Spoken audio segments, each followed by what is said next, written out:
The Chinese Foreign Ministry officially calls the goal of Li Hui's tour, quote, a political resolution of the Ukrainian crisis. China refuses to call Russia's war against Ukraine a war, and the peace plan proposed by Chinese President Xi Jinping consists mainly of general phrases and vague formulations. And, of course, there is no question of any responsibility for war criminals. At the same time, Beijing constantly emphasizes that it takes a supposedly impartial and fair position. The allies of Ukraine assess the visit of the Chinese special representative to Kyiv as positive.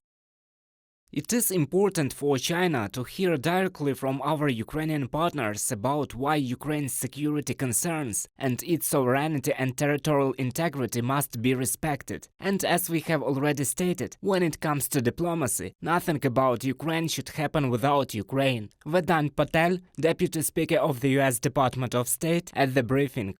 After Ukraine, the Chinese special representative plans to visit Russia, Poland, France and Germany. The visit to the EU countries may have one more goal in addition to the declared peaceful mission, analysts say. A few days ago, Brussels officially recommended that EU member states reduce their economic dependence on supplies from China due to political risks. For Beijing, the decline in trade with Europe is extremely unprofitable, so Hui's visits can be more likely to be aimed at solving this problem. After all, the head of European diplomacy, Josep Borrell, said last week that Beijing had lost the opportunity to be a mediator in resolving the Although Beijing has great influence on Moscow and can help stop Russian aggression, it has already missed the opportunity to play the role of an intermediary because its neutrality was more pro-Russian. Josep Borrell, EU High Representative for Foreign Affairs and Security Policy, during a discussion at the European Security and Defense Summit.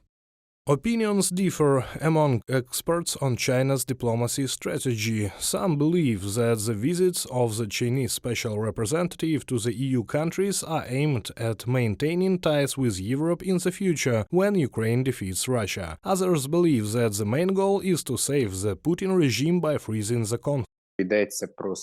This is an attempt by China to find an understanding of its peace plan, which of course includes pro-Russian thesis. That is, the Chinese representative is trying to promote certain narratives of Beijing, the Chinese Communist Party, regarding positions that will be interesting for Russia, and it will try in a certain way to find vectors in the world, but not for the defeat of Russia, but for the protection of Russia from complete defeat.